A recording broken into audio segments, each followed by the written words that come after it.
శ్రీమాత్రే నమః. మనం ప్రతి ఒక్కరం కూడా ఈ శ్రావణ మాసం కూడా చాలా అంటే చాలా అంగరంగ వైభవంగా చేసుకుంటాము.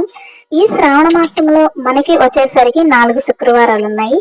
4 శుక్రవారాల్లో కూడా రెండవ శుక్రవారం 28వ తారీఖు రాఖీ పౌర్ణమ, అలాగే వరలక్ష్మి వ్రతం.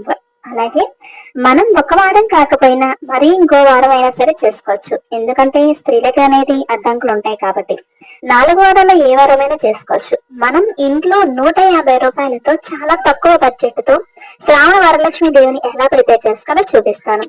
నా దగ్గర ఉన్న చిన్న ఇత్తడి బిందెని దానిపైన కలస బిందె అనేది పెట్టాను. ప్రతి ఒక్కరి ఇంట్లో కలస బిందె ఉండాలని లేదు, కానీ దానికి సరిపడా చిన్న బిందె అనేది తీసుకోవాలి. దానిపైన ఒక కొబ్బరికాయ అనేది పెట్టుకున్నాను. ఎందుకంటే అమ్మవారి యొక్క ముఖము ప్రతిమ అనేది పెట్టడానికి.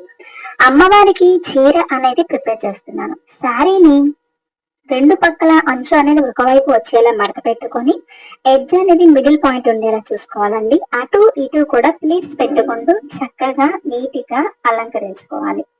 అది ప్రాసెస్ అయిన తర్వాత కుచ్చు చూసారా ఎంత చక్కగా ఉంటుందో. అది తీసుకువెళ్ళి మనం ఏదైతే కలస బింది పెట్టామో దాని కింద రాగి బింది పైన పెట్టుకొని కలస బిందె అనేది పెట్టాలి. ఆ బరువుకి ఆ యొక్క చీర మొత్తం కుచ్చులు కూడా సరి సమానంగా అందంగా ఉంటాయి. అలాగే నెక్స్ట్ మనం అమ్మవారికి అనేది పౌడర్ అంచు తయారు చేద్దాం. పగటి అనేది వెనక భాగం నుంచి ముందుకు కూడా వేస్తే మనకి హాఫ్ సారీ కట్టినప్పుడు ఎదర వి షేప్ లో వచ్చి ఎలా అయితే బాగుంటుందో చీర కూడా కట్టడం అంత చక్కగా ఉంటుంది. అమ్మవారి యొక్క ఈ ప్రతిమ అనేది 150 రూపాయలండి. మనకి కాంచీ షాపులైనా ఎక్కడైనా దొరుకుతుంది. మన దగ్గర ఉన్న వాటితో ఎంత అవైలబుల్ గా ఉంటే అంత జ్యువెలరీతో అమ్మవారిని చక్కగా అలంకరించుకోండి. మీరు ఒకటి అర్థం చేసుకున్నారా?